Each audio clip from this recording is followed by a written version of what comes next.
if you register every Pokemon from a specific game into Pokemon Home, you get a reward for your efforts. These rewards are Shiny Meltan for completing the Kanto Pokédex, Shiny Meloetta for the Scarlet and Violet Pokédex, Shiny Enamorus for the Legends Arceus Pokédex, and the one I will be obtaining in this video, a Shiny Keldeo for completing the Sword and Shield Pokédex. I actually completed the Sword and Shield Dex a while back to get the Shiny Charm. I didn't make a video about it because I basically speedran it within a week so I could get the Shiny Charm in preparation for their weekend, which is a community event hosted by Blue Vector where you hunt for shinies in Dynamax adventures. Myself and Brad were taking part in the weekend, so I wanted the best shiny odds. And it really paid off too, because I ended up with a shiny Tapu Koko, a shiny Groudon, and a shiny Zygarde, whereas Brad spent, let's just say, a lot longer getting them.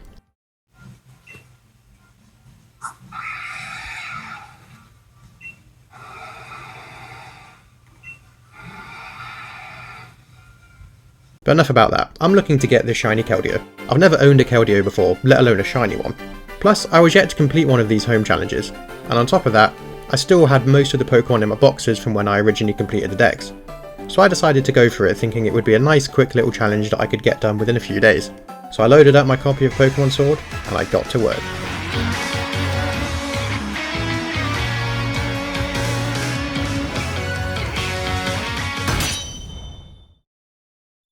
The first thing I decided to do was to organise all my boxes in Pokemon Sword and put everything in Pokédex order. This isn't necessary for the challenge, but I thought it was a good idea to do just because it would be so much easier to keep track of what I currently have and what I still need.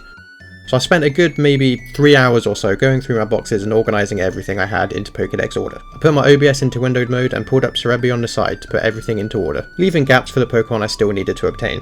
Weirdly enough, this was actually probably the hardest part of the challenge, because of course, as mentioned earlier, I had already completed the main Pokédex for this game, which means I had most of the Pokemon still in my boxes. But because I had evolved most of them to get everything registered into the Dex, I only had the final form of a lot of them, and you need each stage of a Pokemon for the completed Dex and Home to count. For example, you would need a Scorbunny, a Raboot, and a Cinderace for the whole line to be registered. So after putting all my boxes into order, I knew which entries I still needed, and I decided that the best course of action would be just to breed everything.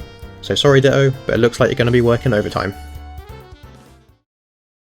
The breeding process was pretty straightforward, as is to be expected. Just whack the desired Pokemon in the daycare with a Ditto and poof, you have the first stage of that Pokemon.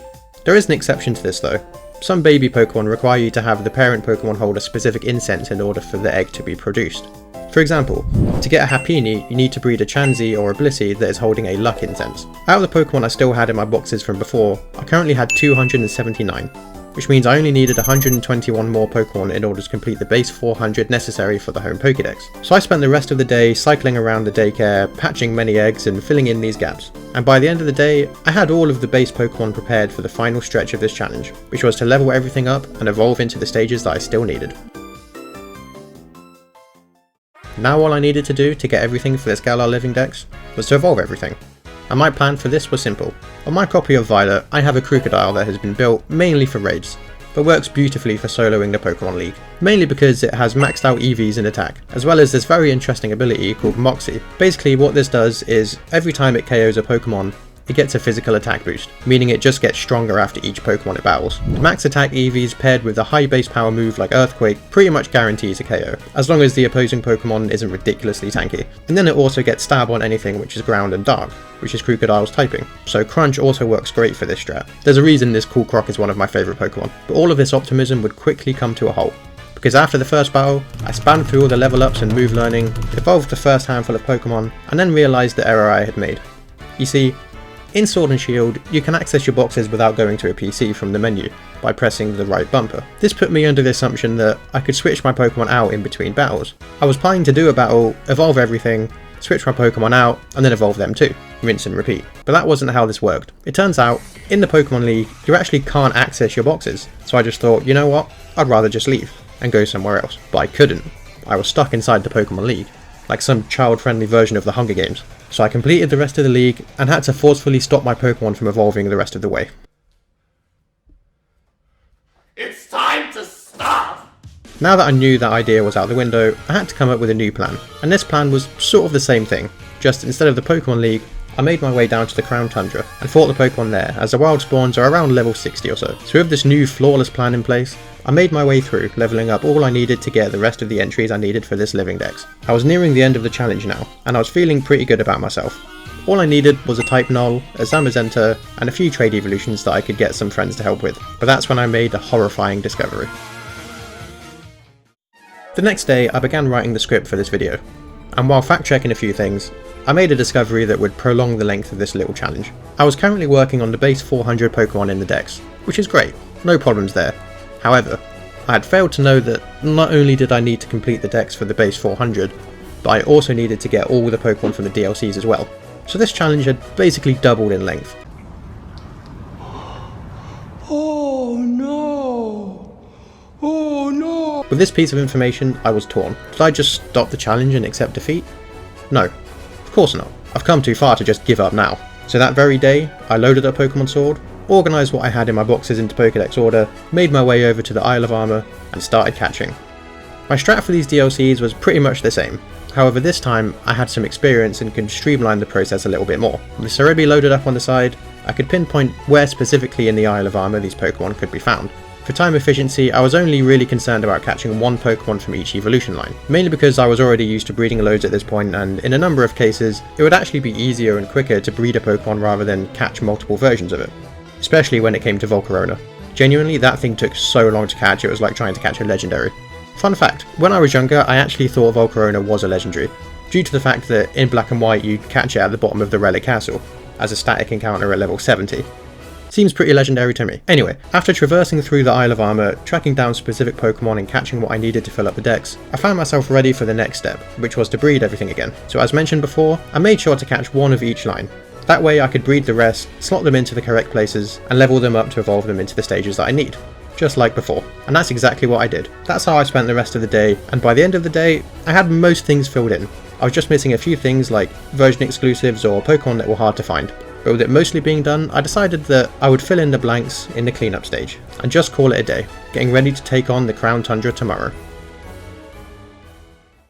I woke up the next day motivated to carry on with this challenge, knowing that I only had the Crown Tundra left to go, as well as knowing that the Crown Tundra dex isn't as big as the Isle of Armor dex, due to there being a higher number of overlapping entries. Now, as a seasoned veteran, I knew what I needed to do.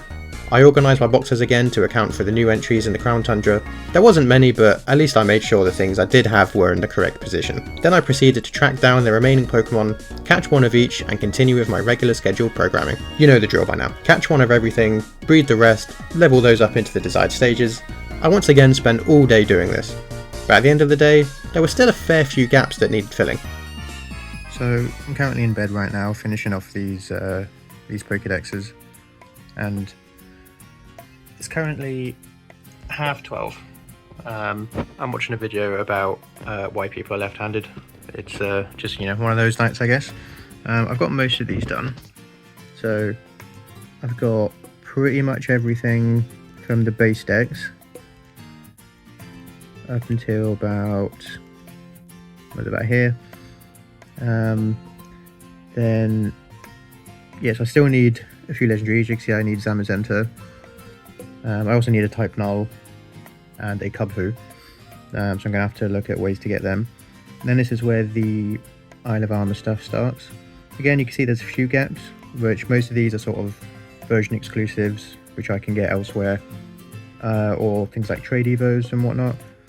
And then I've got the legendaries. I need to get myself a Regieleki and the other horse for Calyrex, as well as the Swords of Justice. I didn't actually get them in my first playthrough because I didn't actually know you could get them. So I guess I need to go do that at some point. So I'm only missing a few things. I need, so version exclusives, which some of them I can get in other games and then bring them over to Sword Shield. And then a bunch of legendaries, which I'm going to have to probably try and trade for, or see if I can call in a favour somewhere. We'll have to see. I've spent pretty much all day on this, and yeah, you know, we're getting there now. You know, but it's tough.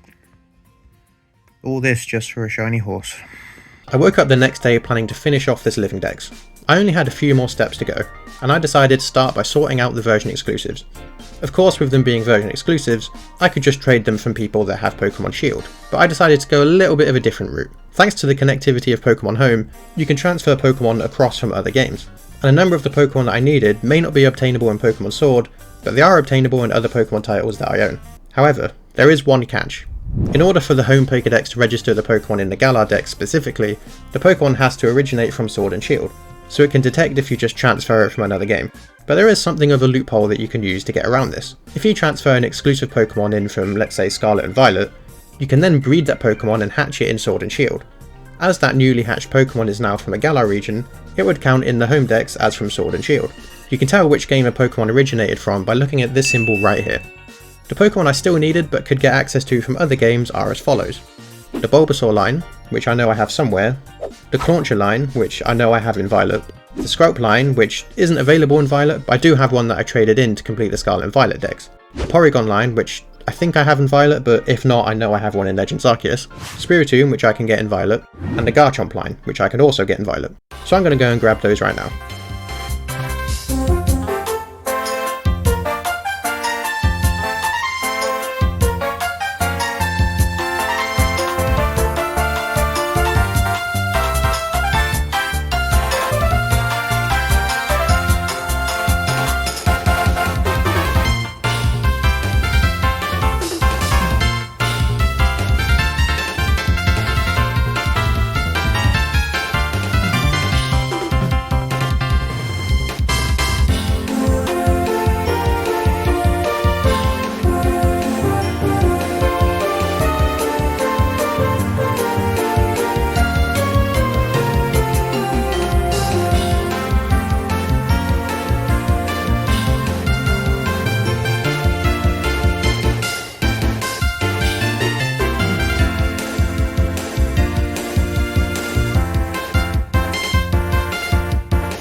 The cleanup phase is basically just gathering up the last few things to fill the gaps. I still needed a few more lines to fill these gaps.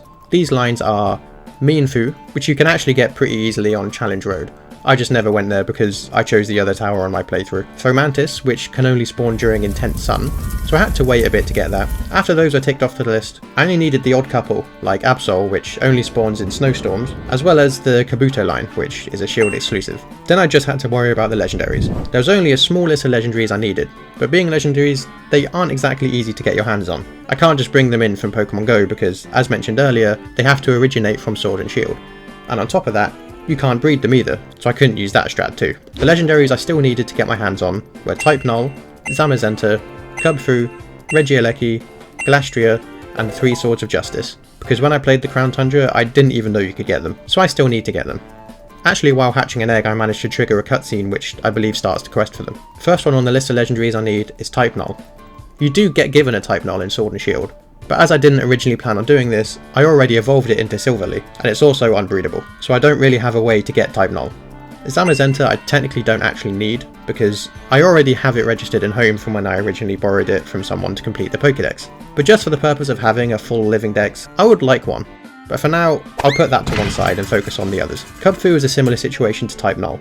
You get given one when you play through the Isle of Armor, but while playing, you evolve it into Urshifu, so I still need the little bear. I'll get you.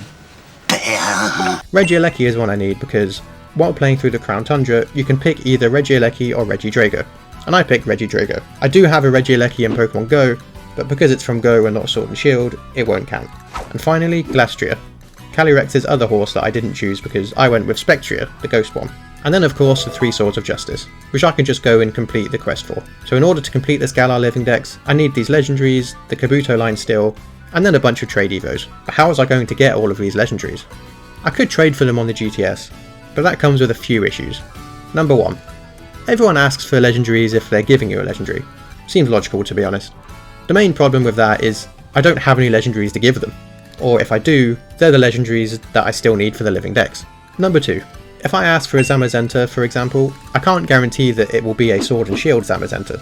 They could easily get one from Pokemon Go and trade that, meaning this newly acquired Zamazenta wouldn't count for my Galar Dex and home. I was so close to completing this challenge, and that Shiny Keldeo was in sight. I didn't need to keep all the Pokemon, I just thought it would be good to have a full Galar Living Dex. But with this challenge so close to the end, I decided to call in a favour from a friend. In order to register all these Pokemon into home, I just needed to have access to the Pokemon temporarily. I didn't need to have one to keep. so I contacted my good friend Roy to see if he had any legendaries that I needed. As it turns out, I was in luck. He had all the ones I needed, so he very generously let me borrow his Type Null, Regieleki and Glastria. I didn't need a Zamazenta as I already have it registered in home, and the only one he didn't have was a Kubfu. But luckily for me, there was a way that I could get myself a Kubfu. In previous Pokemon games where the save file was stored on the cartridge, you couldn't play through the game again unless you deleted the save file that was currently on it. There wasn't an option to create a second save file alongside the first. Until the Switch era, that is. On the Switch, the game data is stored on the console's internal storage, which means that it's linked to a profile on your system. So if you simply create a new profile, you can have a second save file. So I created a new save and played through the intro to the game where you get your starter and meet Hop and Leon and get attacked in the Slumbering Weald and start your journey. Once you get access to the wild area, you can go to the Isle of Armor and play through its story. In order to get the Kubfu, you only need to play it a bit. You go to the dojo, chase the Slowpoke, gather the max mushrooms, and then have the battle with Clara in the backyard. Then you get given the Kubfu. Sounds simple, right? Yeah, I thought so too. If you play this route optimally, you can get the Kubfu in about an hour. However, I am what some people might call a f***ing idiot. And I struggled. I lost loads of battles and had to cheese my way through some of them. But after way too much time, 3.5 hours of in-game time to be precise, I finally got the Kubfu. Another cool thing is that on the Pokemon Home app on the Switch, you can actually access the boxes of all the profiles on the Switch. So all I needed to do was go onto Home, access my new profile, grab the Kubfu, and deposit it into my main sword file. So with that being done, that was all the legendaries taken care of. Oh, and Roy also got me a Kabutops as well, as that's a Shield exclusive. I also contacted him again because I needed someone to help with the trade evos. Massive shout out to Roy for helping me with this. I'm not sure how long this would have took without him.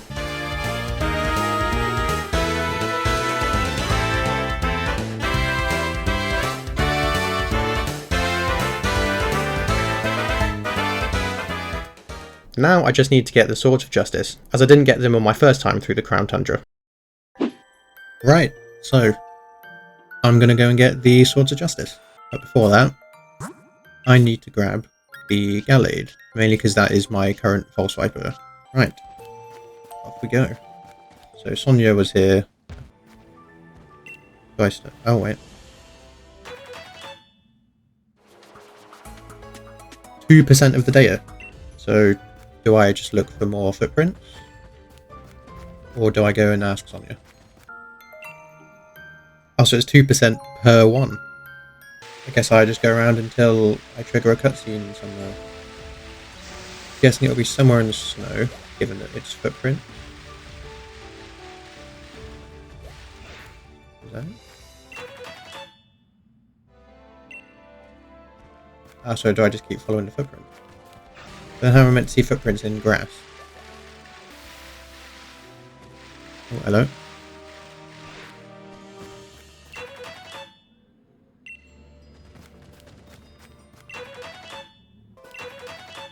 So if each one of these is 2%, does that mean I've got to find 50 of them? Ah, there's another one.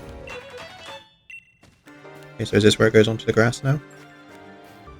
How in the hell am I going to see footprints on grass?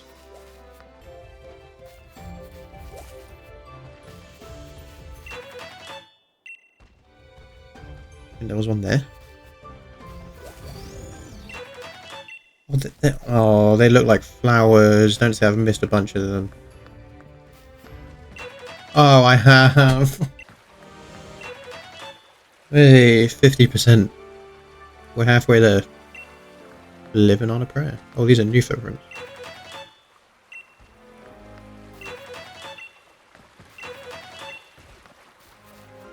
Oh, two more. Oh, one. Last one. I see it. Let's go. I will go directly to Freezington and let Sonia know. Sonia, I've got the evidence. Right, that one done. I think what I'm going to do is I'll go get the rest of the footprints and then I'll just, do all 3 of the battles back to back.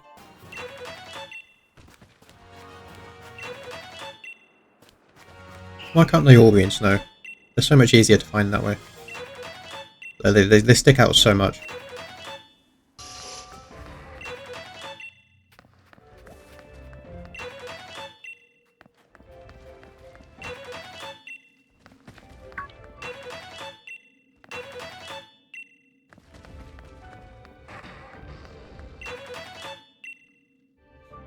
And ta-da, just like that, all the blue footprints are done. That was so much easier because most of it was in the snow. Alright, Sonia, let's find the second one. Alright, that's that one done. Let's go find the last one.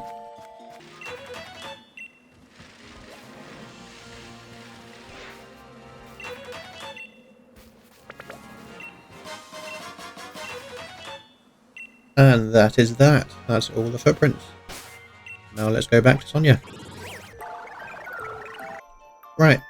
Now with all the footprints collected, I'm going to go and actually catch these Swords of Justice.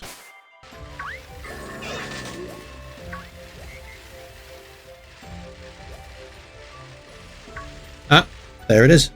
Alright. I'm going to make sure I save. Alright, let's take it on.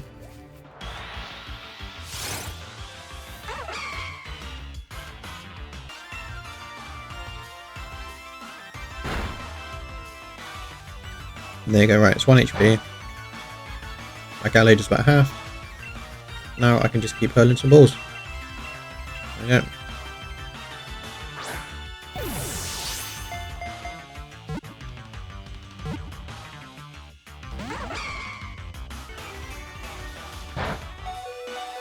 Oh, that's not good.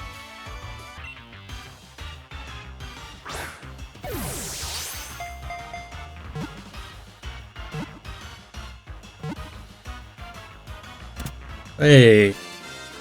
Alright, Virizion. Right, now for the others. Said one was the Frigid Sea, the other was Lakeside Cave. I can only assume this one is Cabalion, wherever it currently resides. Is it over here somewhere? My guess is it's somewhere around here. This is where I'd put it if I had to choose somewhere. Big Avalug's not that. Ah, there it is. Of course we save.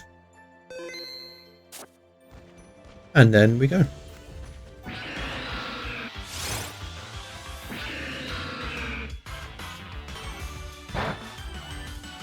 Oh, okay, that does nothing. Guess I could close combat it. Maybe not. Alright, that's why we save. So maybe we don't close combat at this time. That's a bit better. I might be pushing it a bit, but I think I could get away with another Psycho Cut.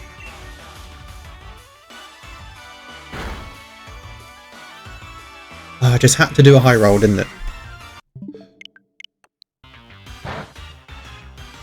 There we go. Alright, 1 HP. Now I can start hurling balls.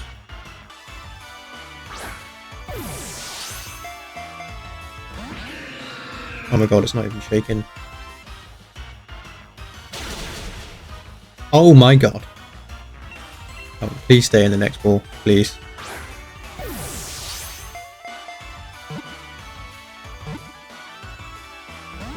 Oh, I even said please.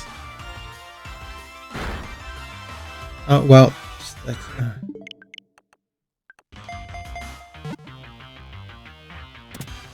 Hey, there we go. I was getting a bit worried on that one. Right. Lakeside Cave.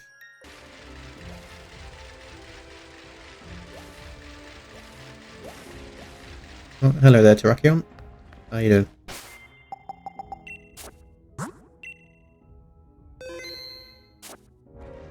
Alright, let's do this. Hopefully you're nowhere near as difficult as the others.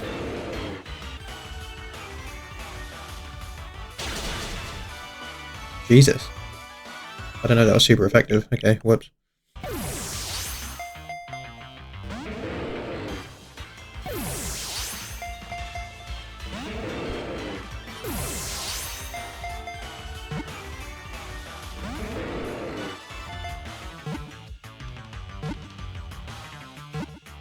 Oh. Oh my god. Why you tease me like that? And we've got to try that again. See, a Psycho Cut killed it, but I want to test to see if it can survive a close combat. Nope. What type is Terrakion? Rock fighting. Alright. Gonna get the false swipe in just to make it 1. I'm feeling there might be 2 or 3, but close enough. Oh my god, why do you keep doing this? Just stay. This recording is currently half an hour long. I've spent half an hour just trying to catch these things. I'm gonna go for a hypnosis. Just hope to put it to sleep. Oh, nice. Okay, this should be a lot higher catch rate now. Is it? And then it just wakes up. Like, come on.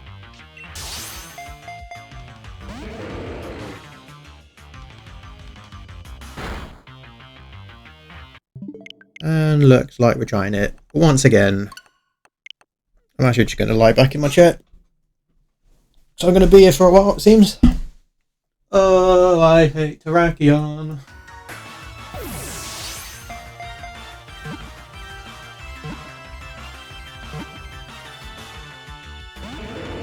Every time with this f***ing thing.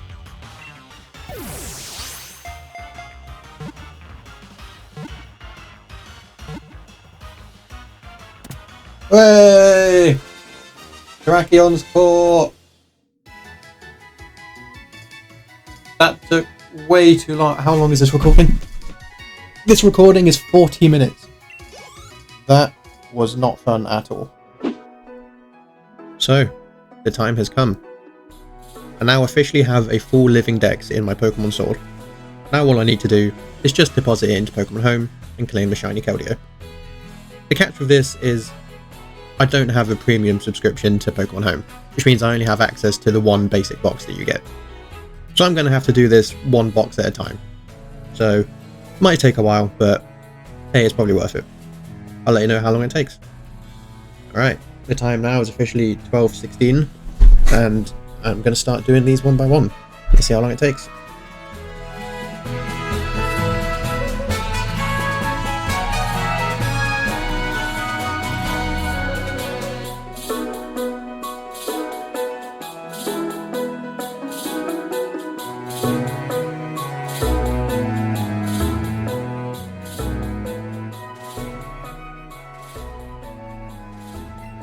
Right, now this is the final box I need to deposit. That didn't actually take as long as I thought it was going to be honest. That was only about, was about 15 minutes, give or take. I thought I'd be here a lot longer, to be honest. But this is the last one.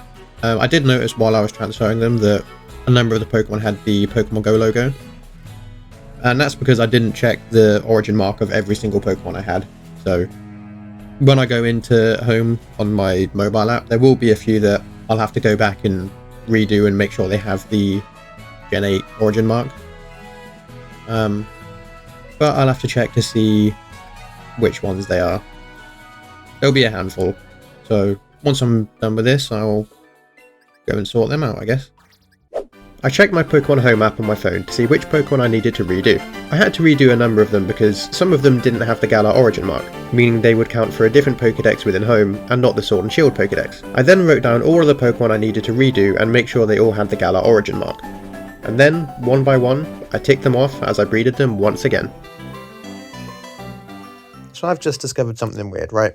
On my list, I had Toxicroak written down as one of the Pokemon that didn't have the Galarian origin mark. However, if I go to the summary, what's that? Is that not the Galarian mark?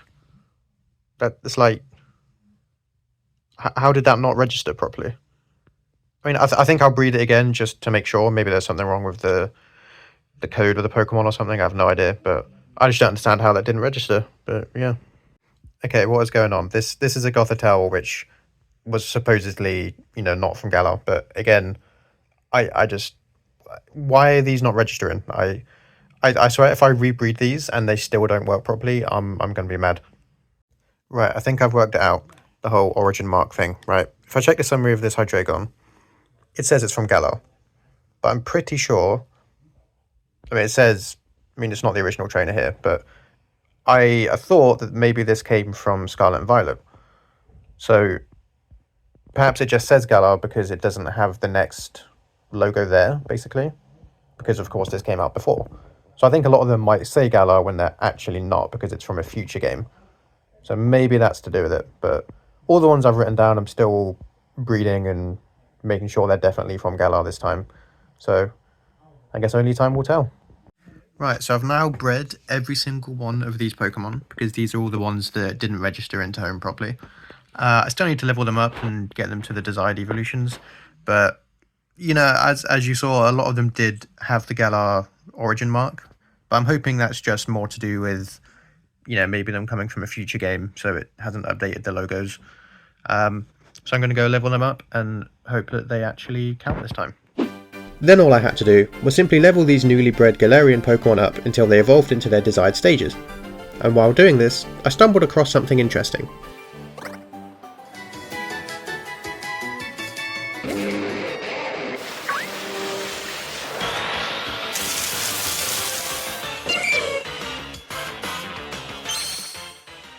Yeah, I found a random shiny Smoochum.